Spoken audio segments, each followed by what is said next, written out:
There's a misconception that we don't exist, that somehow our ability to excel at the highest level of our industry is limited, that overcoming barriers as a woman of color would be insurmountable. But what would happen if we decided to venture out on our own despite everything we're up against? I'll tell you. Welcome to the Black Girls Consult 2 podcast. I'm your host, Dr. Angelina Davis, a healthcare consultant, consulting coach, high performance fanatic, wife, and proud girl mom. I help transform female professionals into thriving solo consultants. And just like you, I'm wearing all the hats and doing all the things. So this podcast is to empower the busy female professional to move past fear to start and grow a successful consulting business, despite the obstacles you may encounter. We'll dive deep into consulting practice, business strategy, mindset, and more. So grab your cup of coffee or tea if that's your thing, and let's get started.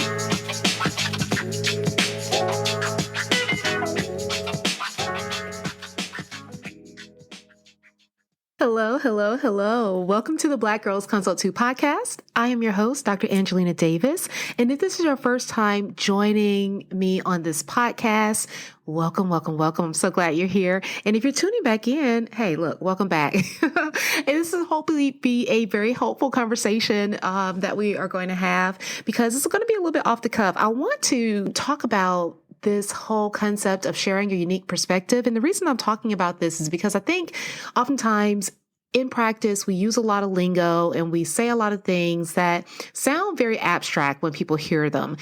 Or either it sounds like something that most people can relate to and they think they understand, but don't necessarily know how to carry it out when it actually gets to the point of implementation. So I want to revisit this whole concept of unique perspective because I find it to be such an important part of really building and growing your consulting practice.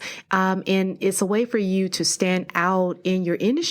But if you don't really know how to do that, if you don't really know what it means to share your unique perspective, how you actually share your unique perspective, then more than likely you're not going to be able to successfully do it. So as we kind of start this conversation, I want to just go back to my experience. I always like to, kind of share the things that I'm pulling from so you have a better understanding as to where I am coming from in terms of this concept and how I find it to be valuable.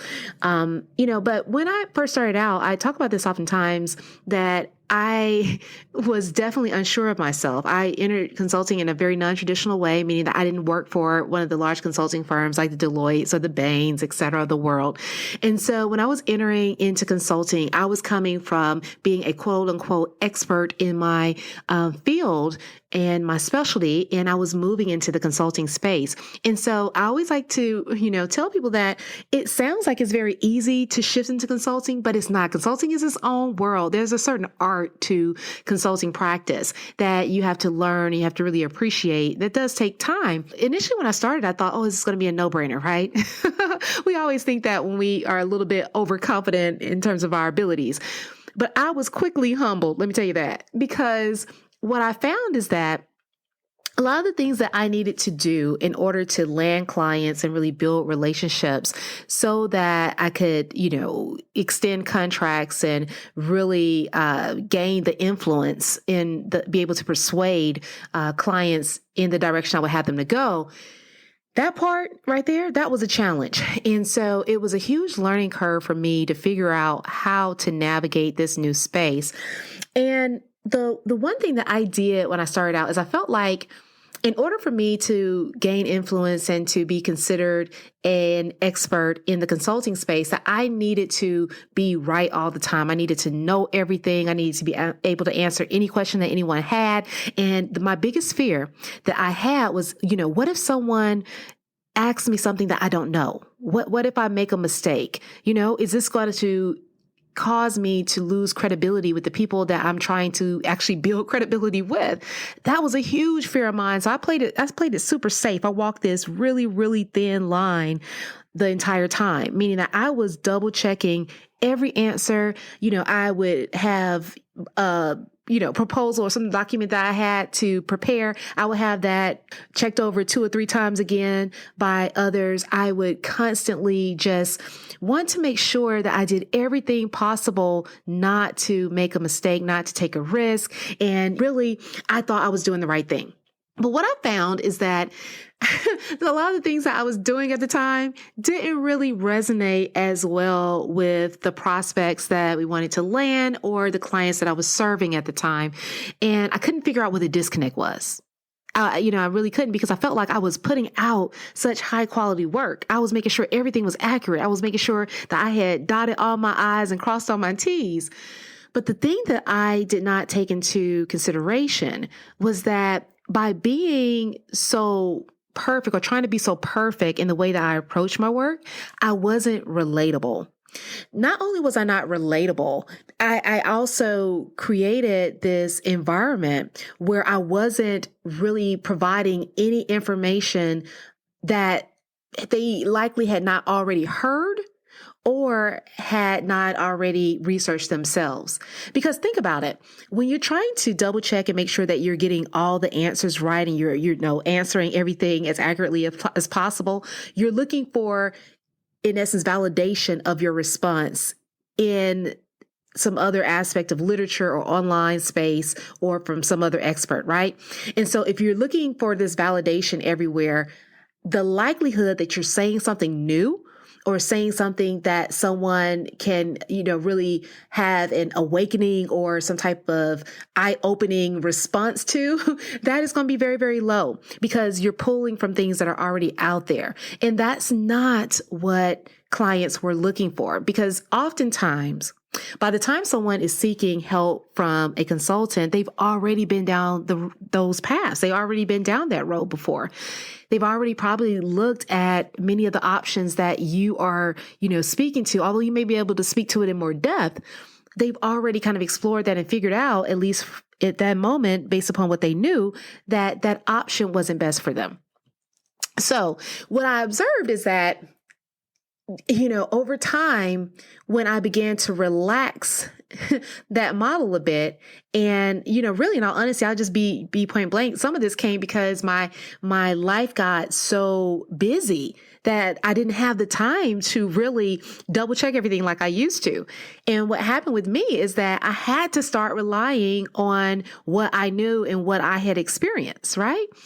And it was probably the biggest blessing I actually had, because as I did that, as I began to open up and share more of my insight in giving, responses and answers and solutions and crafting solutions for clients based upon what I knew to be true, based on my experiences, then that's actually when everything turned around. Things began to resonate. Clients began to, really enjoy that feedback, to the point where many of the contracts that I had, even from that very start, I still have to this day. So, and it was just a wonderful blessing. And really, I learned so much from that, because it taught me, number one, that I had wasted so much time doing all of that research and double checking. Number two is that it helped me to build confidence in myself and what I had to offer. But the third thing is that I really realized the true value that my unique perspective was able to offer. And so that's one of the reasons why I'm often sharing this whole concept of using your unique perspective in your practice.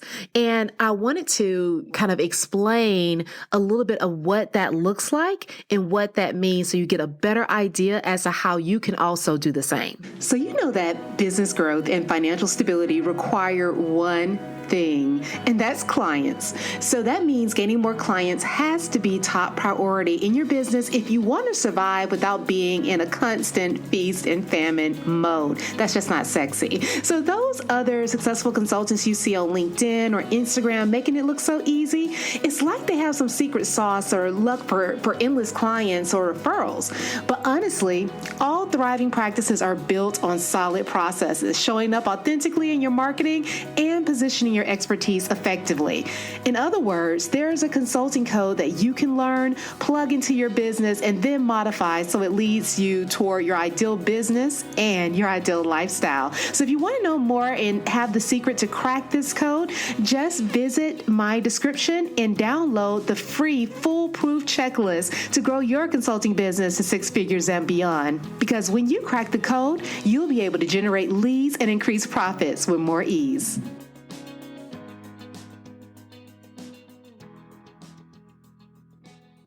So one of the first ways I always like to share, as to how you can begin to create and craft your unique perspective is by taking time out to be alone with your thoughts. And I know this sounds very probably airy-fairy to you, but there is a certain amount of insight that you can gather when you have those quiet moments alone, because it takes you away from the chatter that you are constantly hearing, whether it's online or even in your workspace, and allows you to sit with those ideas that you know, that you've heard over time, or the information that you've been taught.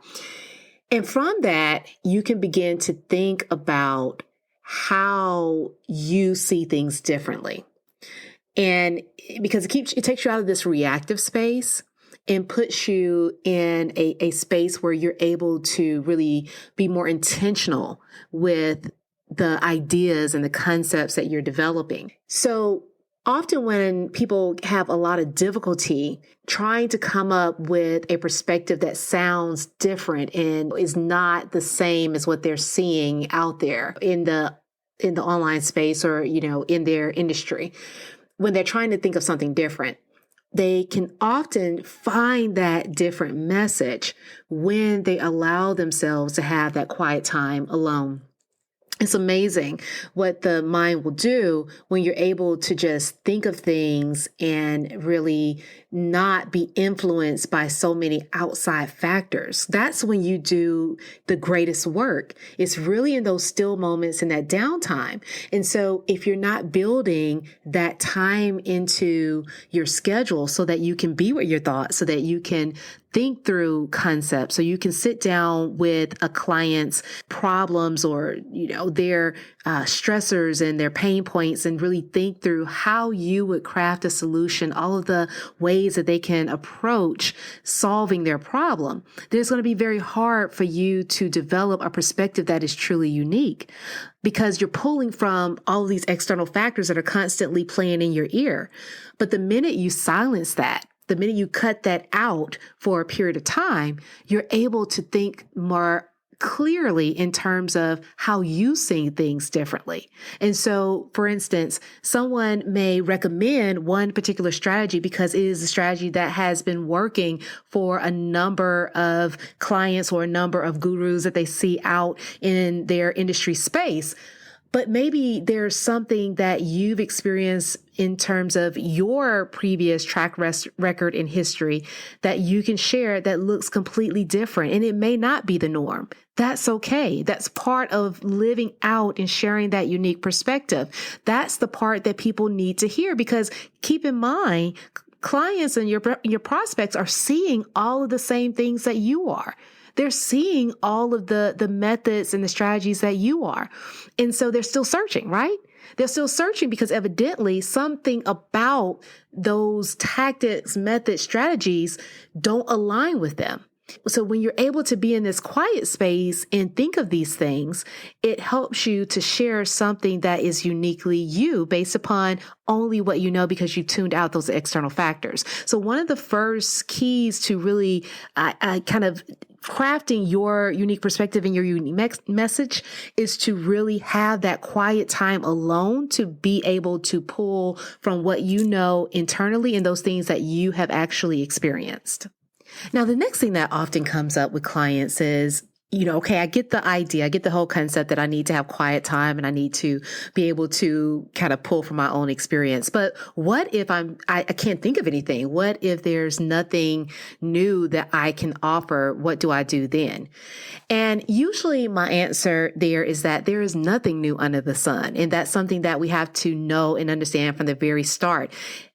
There is this misconception that somehow we're going to come up with an idea or a thought, even when it comes to services and offers, that we're going to come up with something that's new that has never been seen before. We want to just have this brand spanking new thing. And that is extremely rare because we're at a point where we have seen so much evolve in such a short period of time with the, kind of invention of the internet and really where we are in the online space today. It is far more sophisticated than it has ever been in the past. And it is definitely just really growing at such a rapid pace and on such an accelerated trajectory. So the likelihood that you're going to come up with this completely new concept or idea is very rare and very low. But what often happens is that there is the opportunity to approach a problem from a different perspective, right? That's the whole concept of unique perspective. And what I mean by this is that if I'm working in the IT space, the information technology space, but I see something that has worked well, maybe in some other aspect of, another industry. Let's even say something such as graphic design. Then that concept that worked in graphic design can potentially be something that can be molded, that can be crafted and evolved into something that can also work in the IT space.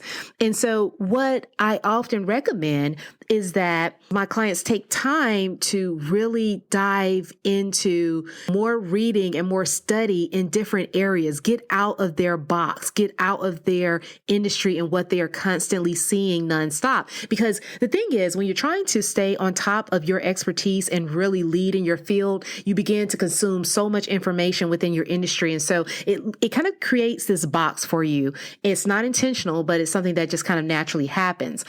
However, when you're able to step out of that space, and often we have to be intentional with stepping out of that space because once again, time is limited. And so you usually are not going to naturally do that. You're not going to naturally just be, reading graphic design magazines, right? Or books. But when you build in these other aspects of study, and it can be in whatever area that you find interesting, you will stumble upon ideas that you will easily recognize can be something that can potentially be used in your industry.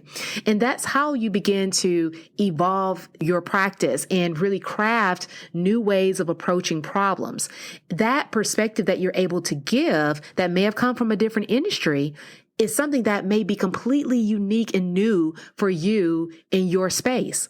And so that is a way that we can begin to bring this additional unique perspective even beyond what we have experienced in terms of our lived experience, but it's also how we're able to take knowledge, right? And filter that knowledge through the filter of our lived experience and the things that we know, and then spit out something that is going to, in essence, be highly valuable to the person who is receiving that information. It's all about how we're able to interpret the information and actually put it to use so that the person can implement it effectively. That's the value. And so whenever we get into these points where we are kind of like stuck and we don't know where to go or how to come up with new ideas, one way of doing that is to look outside of our industry and begin to think about how we can utilize those, practices, strategies, tactics that have worked elsewhere and how we can evolve that to our practice. And the one last thing that I want to leave you with when it comes to sharing your unique perspective is that don't just share the good stuff. Don't just share everything that went right. Okay. Because if you're sharing all of the good stuff and you're not sharing any of the bad, then that is not going to be very, very valuable because you're leaving out where you were able to transcend and overcome these obstacles so that you were able to still achieve success. And that's what your client needs to hear, because remember, they're at a point where they're feeling a pain. They're at a point where they're not where they want to be. They don't have the ability to really grasp their success or their reward. They haven't accomplished their goal. And so when you're at that point, you need to know how to get to the other other side. You don't want to always hear the cheering celebration and the happy stories. You want to hear some of those dark times and how you were able to navigate it. So part of this unique perspective that you're able to share has to include some of the mistakes that you made. It has to include some of the things that went wrong. It has to include some of the things that may not be very flattering for you, but it has to shed light on how you were able to move past those things successfully. It's kind of like when I opened this episode and just being very candid about how I was not able to provide, what someone may see as a lot of value to the clients I was serving because I was not sharing my unique perspective. I was not sharing anything that was different from what they could find in a book because I was making sure I stuck with the book, right? I was doing it intentionally because I thought that's what I was supposed to do. But that was a huge mistake I was making. And so by sharing that story, my hope is that you don't do the same, that you're able to really look at those things that you were able to accomplish and what led to those successes and use that in order to build your practice and really build the way that you approach your clients in the future. And, I believe so strongly in this is that this is one element of the practice that I have in terms of coaching clients. There's one thing that I like to do when we first start out, and that is really auditing not just their business, but also being able to do what we call a SOAR analysis. And if anyone's, familiar with SOAR is very much like a SWOT analysis, but instead of focusing on, the threats and the weaknesses, it focuses on aspirations. It focuses on the successes, the thing you want to build from this point of success and move forward from that. And so part of the value of using that tool, in my opinion, is that it gets clients focused on how they were able to overcome an obstacle and move forward. And that positions them to think and strategize in a different way. And so I suggest that you do the same thing for your clients, that you share those things that help you to be successful and show them how you were able to overcome that in your circumstance. Or maybe it wasn't something that you experienced, but something that you helped another client through. And so they can know, number one, that they're not alone, that whatever they're going through is not some unique experience, but then also that you understand and have empathy for where they are. That will help to build that connection that you need, that relationship building piece that helps you to influence their, their actions as you move forward. But then also it's going to give them the hope that things will get better, which helps somebody implement in a more intentional way. Because oftentimes as consultants, we're giving that strategy and relying on our clients to actually implement and follow through. And sometimes they don't follow through because they truly don't believe it's possible. Although they told you, okay, I believe you, I understand, they don't necessarily follow through. And on their end, is there a certain level of self-doubt that may be there or some, obstacle that they feel is too massive for them to overcome.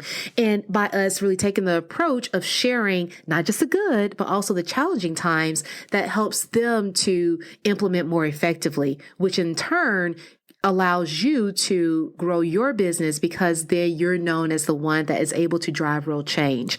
So, when you're approaching your unique perspective, don't just share the good times. Make sure that you are also tapping into those difficult times, even when you feel like they may not necessarily be as flattering for you to share. Know that in the end, it's going to serve your business well. So I hope this conversation today has been helpful and helps you to really think about this whole concept of unique perspective and have a better understanding of what it means and how you can use it in your practice. Number one, how you can take that quiet time out to really be with your thoughts and craft those ideas that are uniquely yours. And then two, when you kind of run into those roadblocks and kind of have a lapse in creativity, that you're able to find, influence from other works that people have, whether they've published in a different area or if they have put that out in a different industry, that you're able to pull from that and then use it as inspiration for the ideas that you're able to share. And then last but not least, being able to really speak to the good and the bad so that you are really giving a full scope in terms of how what it can look like to really accomplish the goal. So, when you put all this in practice, I think it'll help you to connect better with the clients that you want to serve. I think that it will allow you to present ideas in a way that is going to resonate with your clients. It's going to be easy for them to accept and to buy into. And then also they're going to find success with implementation because they're going to truly believe and know that it is possible. All right. So if you enjoyed this episode, then please share it with a friend. Also, leave us a review on Apple Podcasts or rate us on Spotify. I would definitely appreciate that. And don't hesitate to reach out to me via DM on Instagram or either LinkedIn and talk more about this episode. I love to continue this conversation. So, you can find me at Dr. Angelina Davis on either of those platforms. And last but not least, if you are interested in starting your consulting business or growing your consulting business further, then definitely I have a program that would be awesome for you. It's called Position to Excel. It focuses on helping you build and craft a core service offer, a magnetic core service offer, and then building your expert brand and positioning your services to sell effectively. And so if you're interested in that, then also that link is going to be in my description. But until next time, I hope you have a wonderful one. Take care. Thank you for tuning in to the Black Girls Consult 2 podcast. If you enjoyed today's episode, be sure to leave your review on Apple Podcasts, subscribe, and share it with a friend. We're on a mission to increase the success and longevity of women in consulting, and you can help us do that. Also, I'd love to hear from you, so let's connect at Dr. Angelina Davis on Instagram or LinkedIn. And don't forget to visit excelatconsulting.com for more information to support your consulting journey. Until next time, take care.